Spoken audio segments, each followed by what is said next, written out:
Bienvenidos todos a su programa Revelaciones. Hoy tendremos la presencia del doctor Ricardo Noboa Bejarano, ex diputado del Congreso Nacional.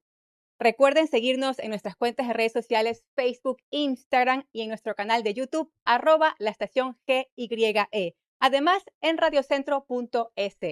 Gustavo. Revelaciones.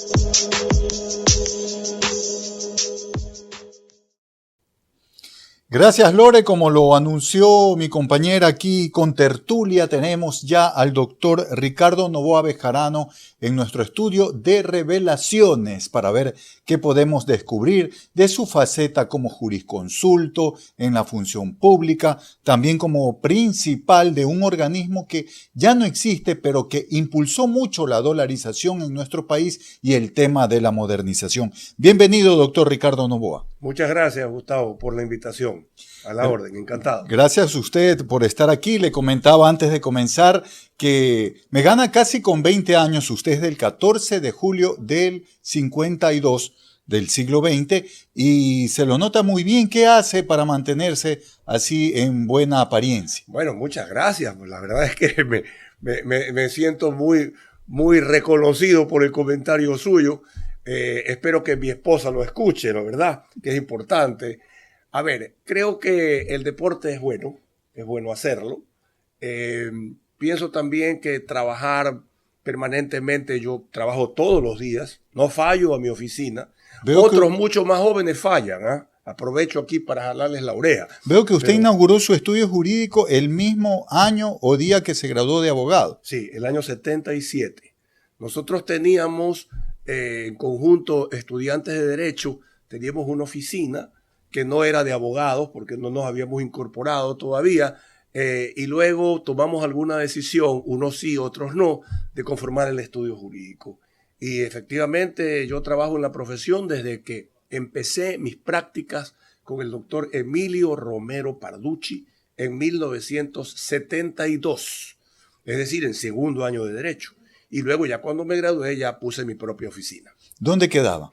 Nosotros quedábamos en el edificio Torre Azul, Okay. Un edificio que fue construido por los mismos promotores del Policentro. Calle Luque y Calle Chile y Luque, frente a Almacenes de Prati. Correcto. Ahí quedaba la Torre Azul. Ahí tuvimos nuestra primera oficina y luego nos mudamos al edificio San Francisco 300 el año 1988.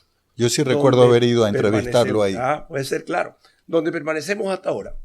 Doctor, y moderno ese edificio Torre Azul, ¿no? Porque tiene ascensor para el parqueo. Claro. Eso, el concepto era muy bueno, pero era un solo ascensor de parqueo. Entonces la congestión de la gente a las 6 de la tarde, que era la hora de salida, dificultaba mucho el poder tener rápido el carro. Entonces el concepto no triunfó. El edificio Induauto de la calle 9 de octubre y Quito tenía 2 ascensores, me parece, y le fue mejor. En Torre Azul, y mucho más alto. Claro, mucho más alto. En Torre Azul el problema del parqueo sí se convirtió en algo difícil, ¿no? Doctor, antes de pasar a su faceta política, que es muy interesante, también hubo una ruptura con un líder político del Ecuador en su momento por el pacto de la regalada gana. Mi doctor, ¿cómo fomentar para que los jóvenes ecuatorianos sigan preparándose y tengan esas facilidades? Usted lo hizo en una universidad prestigiosa, la Católica Santiago de Guayaquil, como abogado, como doctor en jurisprudencia, para que nuestros jóvenes se sigan preparando. Yo creo que los jóvenes de hoy están muy alejados de la política. No les interesa participar en política. Tienen otro tipo de preocupaciones, que es prepararse bien, tener una profesión o tener un trabajo, porque la política de los últimos tiempos ha sido decepcionante. Prácticamente la política sirve para enriquecimientos personales y no de servicio a la comunidad. Entonces hay un alejamiento de la juventud respecto del quehacer político, que es tan importante, Gustavo, porque el quehacer político es el servicio a la comunidad. Si no participan los buenos. Exactamente. Entonces queda la política en manos de personas inescrupulosas. y consecuentemente los resultados han sido muy malos. Así que esto también es cuestión de que las universidades ecuatorianas se preocupen no solamente de las artes liberales, sino también de la formación en escuelas de naturaleza, de aprendizaje político, ¿no? Creo que en eso las universidades ecuatorianas que sí tenían esa preparación para el quehacer político, en los últimos años quizás han descuidado esa parte, porque efectivamente al alumnado poco le interesa el quehacer político. Ojalá que eso se pueda profundizar en los próximos años. Doctor, y usted siendo muy joven aún, se vincula como subsecretario de Recursos de Pesca en el gobierno de León Febres Cordero, que fue entre el 84 y el 88. Después pasa a ser ministro de Industrias. ¿Qué significó ese reto? Porque son áreas estratégicas, la pesca, la industria, en un país que todavía lucha por desarrollarse. Esa fue una experiencia de vida extraordinaria. Tenía 32 años y efectivamente aquí había con sede nacional la subsecretaría que se llamaba de Recursos Pesqueros. Hoy está dividida entre acuacultura y pesca. Entonces, en esa época, la escasez de larva había hecho crisis en el sector camaronero, había generado una crisis importante en un sector que ya era un sector importante en el desarrollo nacional. Así que nos tocó trabajar 2 años en la Subsecretaría de Pesca y en esos 2 años logramos dinamizar muchísimo al sector camaronero del país. Yo en octubre del año 84 le dije al presidente Febres Cordero, hasta aquí llego. Yo he cumplido una tarea. Inclusive una cosa muy importante que se logró en aquella época fue sacar a la Subsecretaría de Pesca, que yo no sé qué hacía metida en el Ministerio de Energía y Minas. ¡Qué terrible! Entonces, terrible. Era un desconcepto. Entonces, en Energía y Minas era el patito feo de ese ministerio. ¿Quién le paraba bola? ¿Quién le paraba bola? Porque lo importante era el petróleo y la electricidad. Entonces, logramos pasarla al Ministerio de Industrias y Comercio, que en aquella época el titular era el economista Javier Neira Menéndez.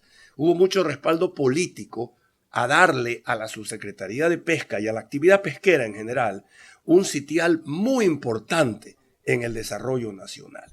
Entonces, eso se pudo hacer en 2 años, luego renuncié y después me volvieron a llamar. Ah, qué bueno, sí, porque su periodo fue entre agosto de 1984 hasta septiembre del 86. Exacto. Como subsecretario de Recursos Pesqueros y luego pasa a ser ministro de Industrias. Se podría decir un poco más de un año de gestión, año y medio, no, casi ya cerrando el periodo de León Febres Cordero. En marzo del año 87, el economista Javier Neira renunció al Ministerio de Industrias y el ingeniero Febres Cordero tenía una gama realmente importante de subsecretarios o ex subsecretarios de la cartera, entre los cuales se podía escoger. Me llamaron y yo entré, me parece que fue el 17 de marzo del año 1987, en la segunda etapa del ingeniero Febres Cordero y estuve con él año y medio hasta el 10 de agosto del 88. En esa cartera de Industrias y Comercio también fue tuve una experiencia invalorable. Ese periodo también fue bastante duro porque explotó el OCP, hubo la crisis petrolera, casi ya al terminar el régimen de León Febres Cordero. Y yo asumí el cargo 2 meses después del secuestro de Taura, que marcó una etapa política en el gobierno del ingeniero Febres Cordero, que fue en enero de 1987. Se produjo el secuestro del ingeniero. El Taurazo. El Taurazo, se produjo una crisis política porque el Congreso Nacional de aquella época, en lugar de respaldar al presidente secuestrado, le pidió la renuncia. Entonces se produjo una crisis política importante en el país. Entonces asumimos en una época difícil. También había una crisis en el grupo andino en aquella época. Se logró firmar el protocolo de Quito que relanzó nuevamente al grupo andino, le dio nuevas esperanzas al famoso pacto andino. Lo que ahora se conoce como CAN. Exactamente, lo que ahora se conoce como CAN. Entonces la cartera de Industrias, Comercio, Integración, Pesca tenía un rol muy importante en el desarrollo nacional. Doctor, y luego viene esta ruptura porque usted pasa a ser, ya en el gobierno de Rodrigo Borja, diputado social cristiano entre agosto del 92 y agosto del 94, con el líder social cristiano por este pacto de la regalada gana. ¿Podemos hablar de eso? Claro, en el gobierno de Sixto Durán Ballén. Ah, ya, pues sí, perdón. Borja termina en el 92. Claro, Borja termina en el 92. Exacto, entonces en el 92 se producen las elecciones presidenciales. Sixto Durán le gana a Jaime Nebot, pero el bloque social cristiano era fuerte. Era muy fuerte en el Congreso Nacional. En aquella época no éramos mayoría por nosotros mismos, pero teníamos el bloque mayoritario. En ese momento se produce en la política ecuatoriana un hecho altamente significativo, Gustavo. Vea, León es elegido alcalde el año 92. 92. Conjuntamente con Sixto Durán Ballén, León asume la alcaldía de Guayaquil. Y se elegía al mismo tiempo presidente y alcalde, exacto, no como ahora. Exacto. Entonces, Sixto asume el 10 de agosto del 92 y León asume la alcaldía el 10 de agosto del 92. Y yo había encabezado la lista de diputados por el Guayas. León asume la alcaldía y cierra el municipio de Guayaquil. Me parece que por 60 o 90 días para limpiar el desorden que ahí había. Por el tema Pipones. Por el tema Pipones y por el manejo administrativo que había tenido la alcaldesa Elsa Bucaram. Y la frase de León fue: se han robado hasta el sillón de Olmedo. Esa fue la frase con la cual el ingeniero Febres Cordero resume la tragedia municipal que había vivido la ciudad de Guayaquil previamente. A mí, como diputado del Guayas, Febres Cordero me dice: tú tienes que fiscalizar en el Congreso Nacional las acciones de la alcaldía de la señora Elsa Bucaram. Me entregaron ese mandato y lo cumplí en el Congreso a cabalidad durante 2 años. A tal punto, y esto es historia, que el Congreso Nacional levantó la inmunidad parlamentaria, un hecho casi inédito, porque las inmunidades parlamentarias no se levantan en el Congreso o en la Asamblea por ese espíritu de cuerpo que hay. En esta ocasión, Elsa Bucaram, que había sido elegida diputada después de ser alcaldesa, tenía inmunidad.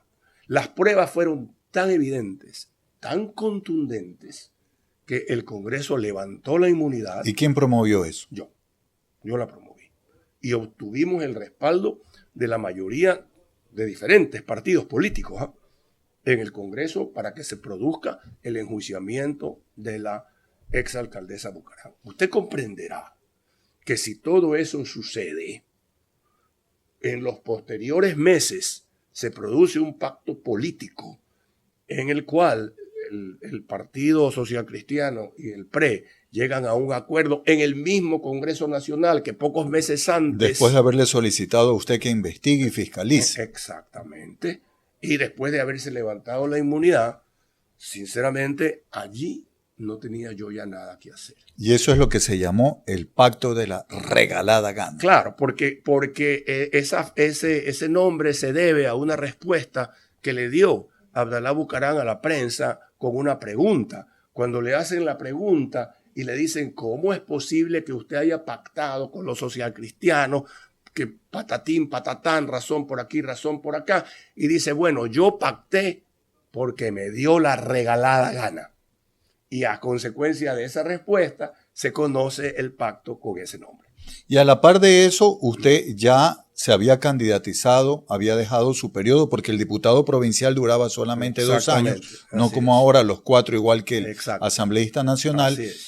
Usted deja el Congreso y ya era candidato o ya era concejal electo por el PSC, pero desafiliado para la alcaldía de Guayaquil. Claro, es que cuando se producen las elecciones intermedias, y yo ya me retiro del Congreso Nacional, el ingeniero Febres Cordero me pide que yo encabece la lista de concejales al municipio de Guayaquil.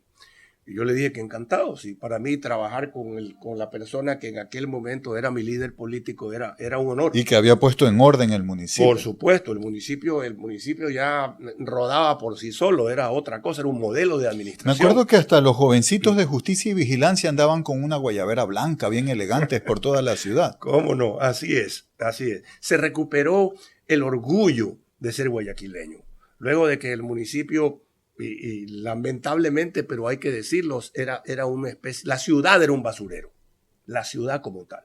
Entonces, Febres Cordero recupera la autoestima del guayaquileño a través de un manejo adecuado del municipio y yo fui candidato. Fui candidato y ganamos la concejalía. ¿Cuántos concejales? Me parece que se elegían, diga usted, 8 concejales, porque se renovaba una parte. Y de los 8 concejales, nosotros llegamos a meter 5 o 6 concejales. Los otros 2 concejales, me parece que uno era del Partido Roldosista y otro no recuerdo. Entonces, lamentablemente, ganamos las elecciones. Yo me aprestaba a ir el 10 de agosto a colaborar con el alcalde de la ciudad en el municipio. Y lamentablemente se produjo una ruptura, porque mi desafiliación del partido fue una desafiliación que no contó para nada con el respaldo del alcalde, para nada. No contó ni con la comprensión ni con el respaldo. Y la relación con el ingeniero Febres Cordero lamentablemente se deterioró. ¿Qué contrajo nomás ese deterioro de la relación con un líder político muy importante? Bueno, mire, en la práctica yo decidí empezar a hacer política por mi cuenta y unirme a otras personas o fuerzas que en un momento dado podían coincidir conmigo en una serie de aspectos. Y en ese sentido tuvimos una participación política en las elecciones presidenciales del año 96.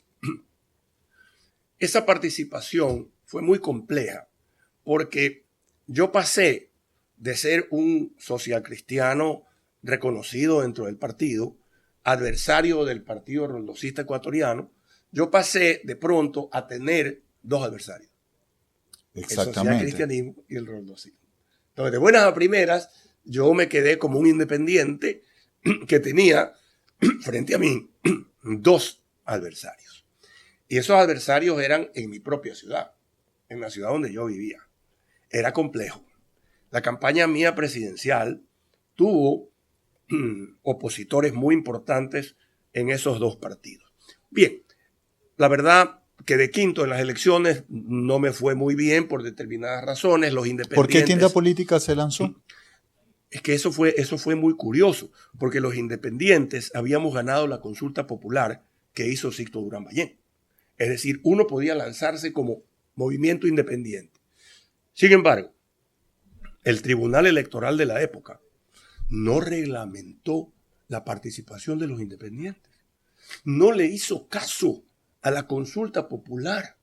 Y uno que ya estaba lanzado y que ya había generado adhesiones en las distintas provincias, tenía que cobijarse bajo un partido político. Y se deforma la candidatura de cualquier independiente, porque un independiente que se lanza como tal, si es que se cobija bajo el paraguas de un partido, se desnaturaliza. Y eso me pasó a mí. Yo tenía que participar e hicimos una alianza para participar con el Partido Liberal. El doctor Francisco Huerta. Era la lista 2. Era la lista 2. Y se hizo una alianza con el doctor Fabián Alarcón Rivera, que era del FRA. Y participamos como la 214. Era mi binomio y un honor para mí. Fue el doctor Francisco Huerta Montalvo. Tuvimos una lindísima campaña, pero no era una campaña como la de los grandes partidos políticos de la época. Y que termina ganando en ese año Abdalá Bucaram. Así es, Abdalá Bucaram termina ganando. ¿A qué le acredita usted ese triunfo de Abdalá Bucaram tras el pacto de la regalada gana? Es que si es que un partido político como el Social Cristiano antagoniza permanentemente con Bucaram, lo califica, lo censura, lo mismo que al partido político en sí, y de pronto se hace una alianza entre los dos, la lectura del ciudadano es o bien que Bucaram no era tan malo como decía Febres Cordero, o bien que siéndolo aquí pues le han dado la bendición, lo han amnistiado. En palabras de un diputado cáustico de la época que se llamaba Fernando Larrea, el insecticida para combatir al PRE se había convertido en Christian Dior, que era un perfume que en aquella época era muy conocido. Él también se opuso, se opuso, él es sí, difunto ya, el doctor Larrea. El doctor Larrea llegó al Congreso por el Partido Roldosista y se produjo un hecho al revés. Él más bien se aleja del Partido Roldosista y se acerca al Partido Conservador del economista Alberto Dajic. Entonces, yo creo que la ciudadanía percibió que el pacto le había concedido a Bucaram una especie de amnistía. Y bueno, lo cautivó una campaña populista importante que desarrolló en aquel momento Abdalá Bucaram y ganó las elecciones. Luego viene la Asamblea Constituyente del 97-98. Usted se convierte en un asambleísta constituyente. Para usted, ¿qué constitución le conviene más al Ecuador? ¿La aprobada en el 98 o la del 2008 en Montecristi? La del 98 sin duda. Y no por el hecho de que yo haya estado ahí como diputado constituyente, no. Creo que la Constitución del 98 es buena, a pesar de que tiene sus falencias, pero es buena para que gobierne cualquiera, de izquierda, de derecha, de centro. Es un marco de conducta, como tienen que ser las constituciones. No tan detallada, ¿no? Claro, y no un traje a la medida. La Constitución del 2008 es un traje a la medida hecho para que gobierne Rafael Correa o el socialismo del siglo XXI. Una constitución de 444 artículos. Tiene más artículos que un código normal de la República del Ecuador. Entonces, lamentablemente, esa constitución del 2008 es una de las grandes responsables de las crisis que permanentemente tiene el Ecuador, porque es una camisa de fuerza que complica muchísimo la inversión en el Ecuador. ¿Usted qué le recomendaría al actual presidente que logra que la Corte Constitucional, ex Tribunal Constitucional, le dé la razón con respecto a pedir o no pedir licencia para hacer campaña? ¿Qué le recomendaría si gana la reelección con respecto a la Constitución? Yo creo que sería interesante estudiar, porque la Constitución también tiene muchos candados, entonces es dificilísimo reformarla. Sería interesante estudiar la posibilidad de que se convoque a una asamblea no constituyente, no de plenos poderes, sino una asamblea constitucional que tenga la cancha marcada en una consulta popular. Es decir, se convoca a una asamblea para que reforme estos temas de la Constitución. Punto número 1, la supresión del Consejo de Participación Ciudadana. Punto número 2, el análisis del Consejo de la Judicatura como un organismo autónomo o simplemente dependiente de la función judicial.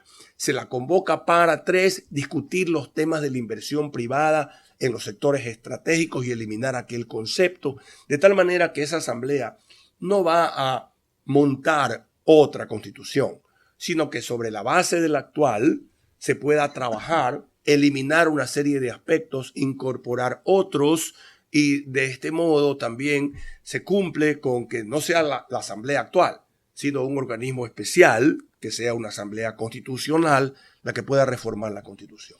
Doctor, antes de pasar al tema de su papel en el Consejo Nacional de Modernización CONAN, ya en el gobierno de su hermano doctor Gustavo Noboa Bejarano, entre el 2000 y 2002. Quiero darle paso a mi compañera Lorena Ochoa, quien tiene algunas inquietudes. Tenga cuidado, que ella va directo al grano. A la vena. ¿Cómo está, doctor? Buenos días, bienvenido. Gracias. Doctor, para usted, ¿cuál es el cambio o los cambios tal vez más marcados entre la política de antes y la de ahora? A ver, la asamblea, el Congreso del año 92, en el que yo participé, era un congreso en el cual se encontraba en la oposición, la verdad, nosotros, don Andrés Vallejo, don Carlos Vallejo, don Antonio Rodríguez Vicens.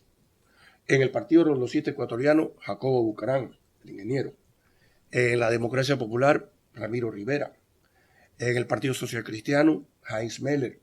creo yo que la calidad de los legisladores de antes era muy superior a la calidad de los legisladores actuales. Creo que hoy en día hay muy poca preparación en el legislador actual. Entonces, ahí hay una diferencia fundamental en la calidad de la democracia, porque las personas que van a la legislatura hoy en día carecen de la preparación necesaria en materia legal, en materia política, de la calidad que yo creo que antes era muy superior. Y para usted, ¿cuál fue el suceso que más le impactó en aquella época cuando usted era diputado del Congreso? A ver, yo creo que en aquella época el suceso que a mí más me impactó fue efectivamente el pacto político social cristiano rondocista, porque era un acuerdo político que desdecía de todo aquello que se había venido predicando. Entonces, naturalmente, eso fue un shock político que se produjo al final del periodo, ¿no? Esos 2 años en que Sixto Durán Ballén era presidente de la República fueron 2 años muy buenos para la democracia ecuatoriana. Los 2 primeros años de Sixto Durán Ballén, con el vicepresidente Dajic actuando permanentemente, fueron años de colaboración con el Congreso Nacional y se aprobaron leyes significativamente importantes. Los últimos 2 años del arquitecto Durán Ballén ya fueron mucho más complicados en las relaciones con el Congreso. Usted salió del PSC decepcionado. Sí, definitivamente sí. Nunca lo esperé. Entonces, más allá de la decepción, también vino la sorpresa. Claro. Porque cuando en política tú vas esperando algo por el transcurso del tiempo, tú como que te vas preparando. Pero de pronto, si sucede una cosa como esa, el shock fue complejo. Fue grande, claro. Sí, así Para es. cerrar conmigo, Ujú. ¿cómo lo recuerda usted a su hermano Gustavo Noboa? Mi hermano Gustavo no solo fue mi presidente, fue mi padrino de bautizo. Y en virtud de ello teníamos una relación muy especial. Él contribuyó muchísimo a mi formación en el Cristóbal Colón. Él era un formador de juventudes. Nosotros fuimos parte de su grupo de reflexión. Luego estudié Derecho y él era decano de la Facultad de Derecho. Le tocó tomarme exámenes a mí de Código Civil en los exámenes orales y era tan correcto y tan vertical que al momento de tomar el examen le dijo el doctor Nicolás Parducci, tómele usted. Yo no le voy a tomar examen a mi hermano, tómele usted en un examen oral.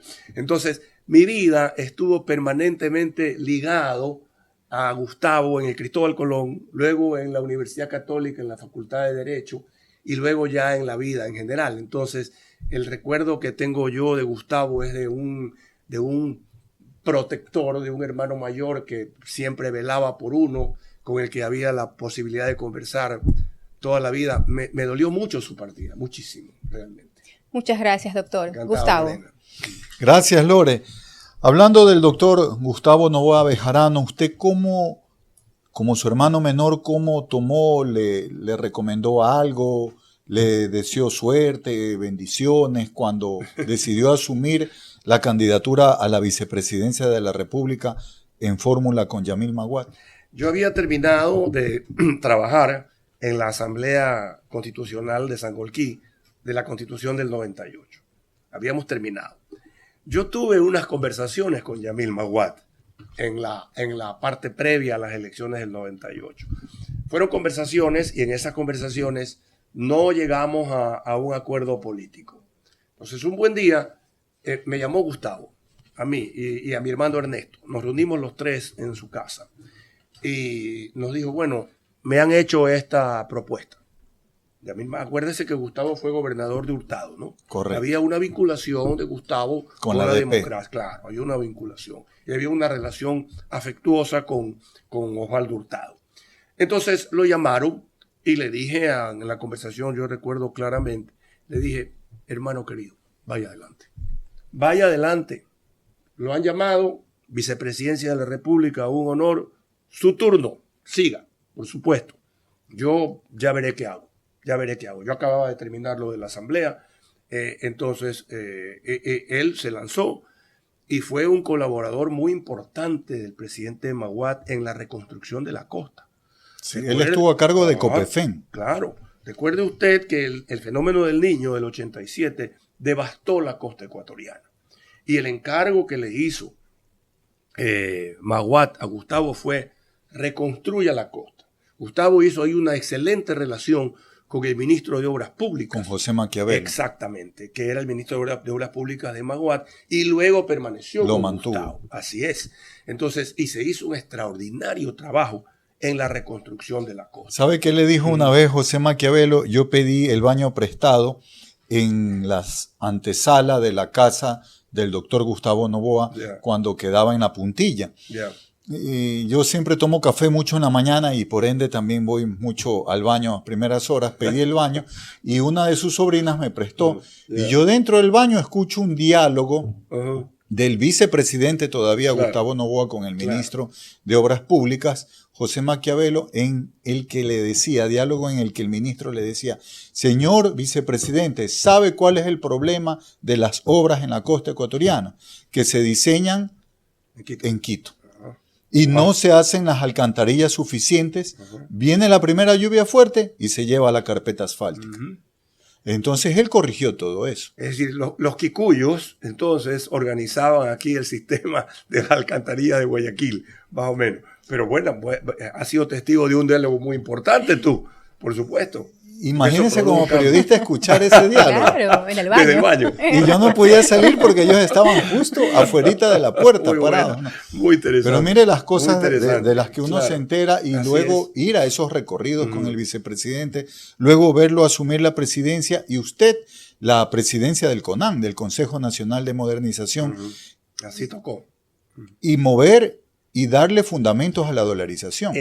Y ahorita que estamos cumpliendo, en estos días se han cumplido los 25 años de la dolarización, efectivamente la dolarización se decretó, pero fue un decreto un poco en el aire, producto de una necesidad colectiva que tenía el Ecuador de cambiar la moneda, tipo de cambio que subía vertiginosamente todos los días.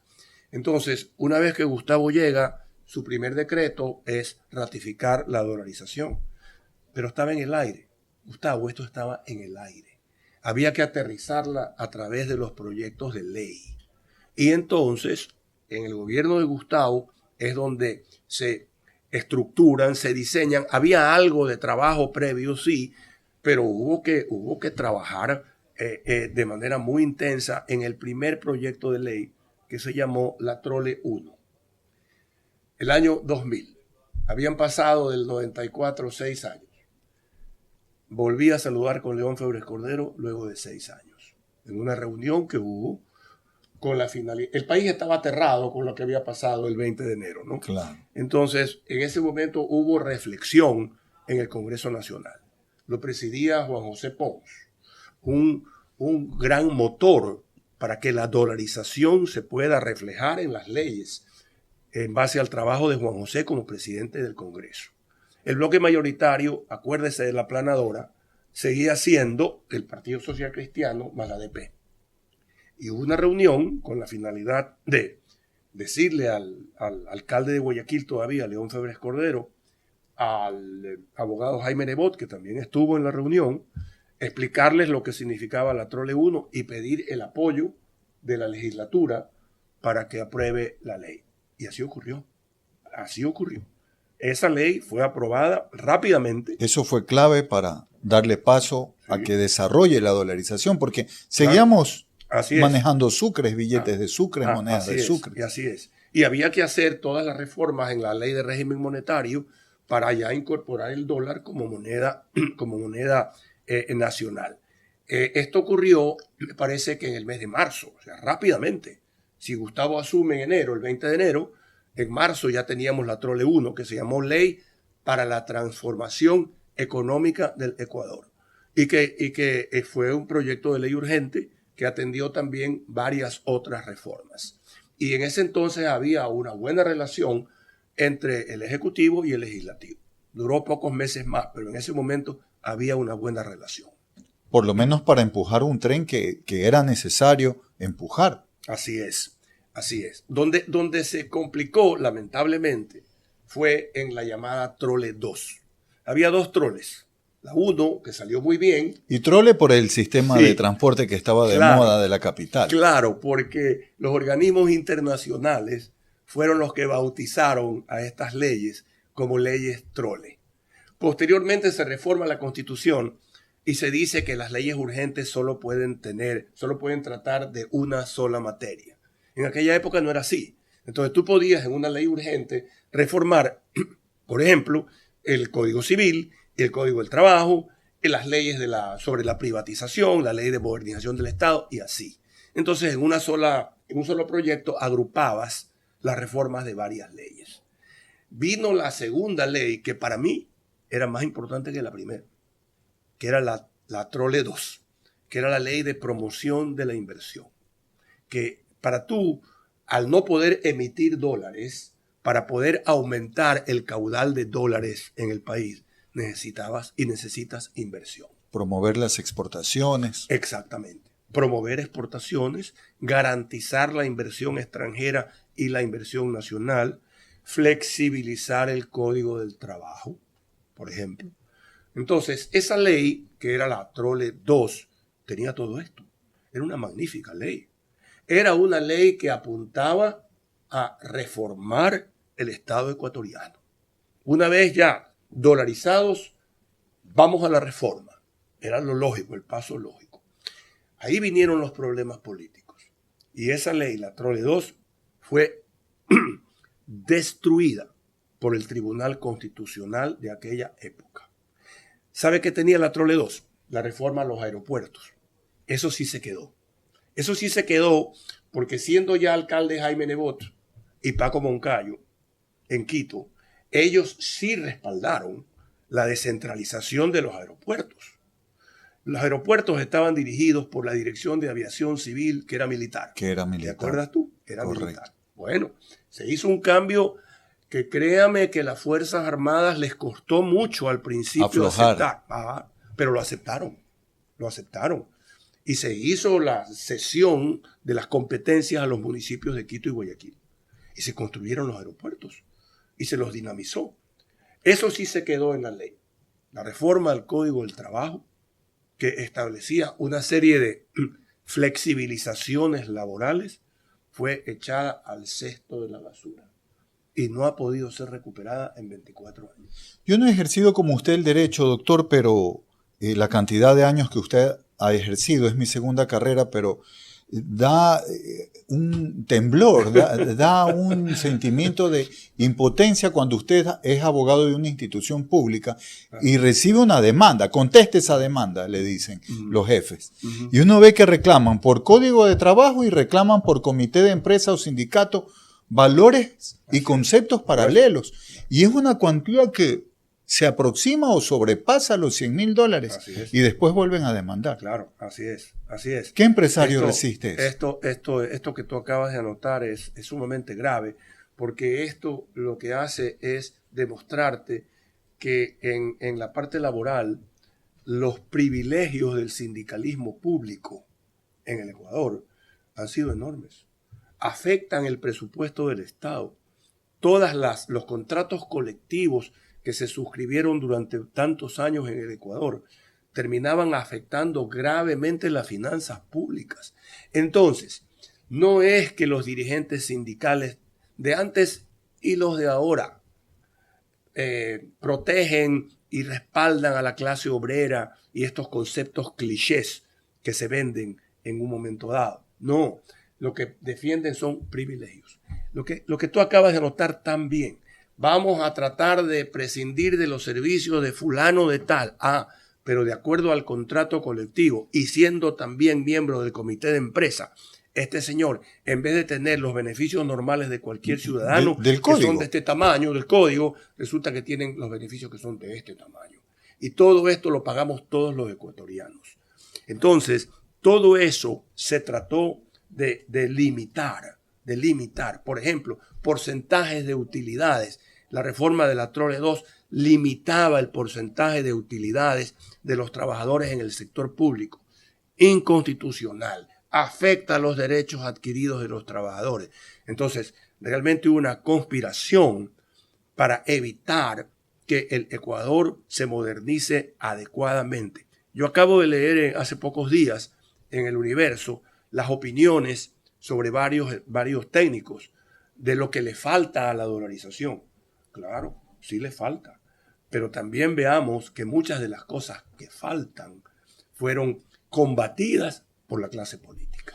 Doctor, para finalizar este espacio, gracias nuevamente por estar aquí en Revelaciones. ¿Qué Ecuador le estamos dejando a nuestros hijos, a nuestros nietos?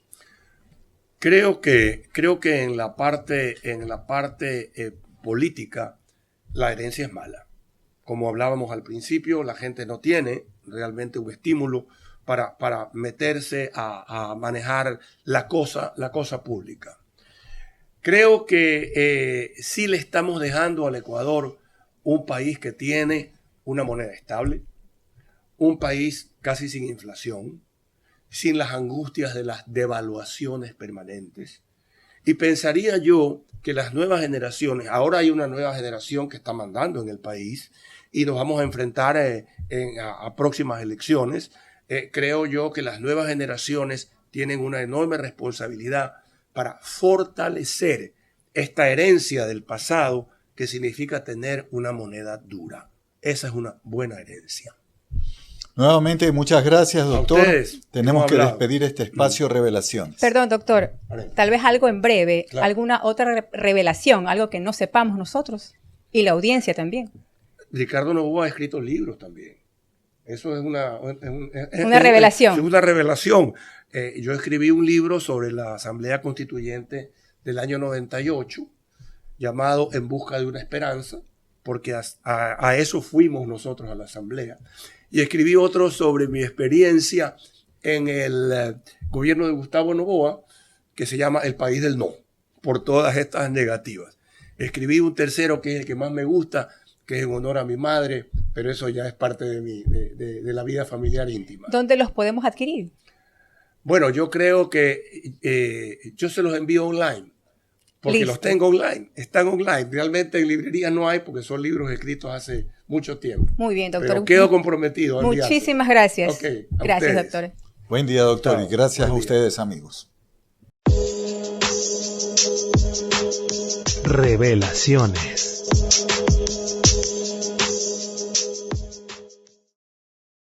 Esto ha sido todo en su programa Revelaciones. Nos vemos en una próxima emisión para saber un poquito más de lo que usted ya sabe. Muchas gracias por su gentil compañía.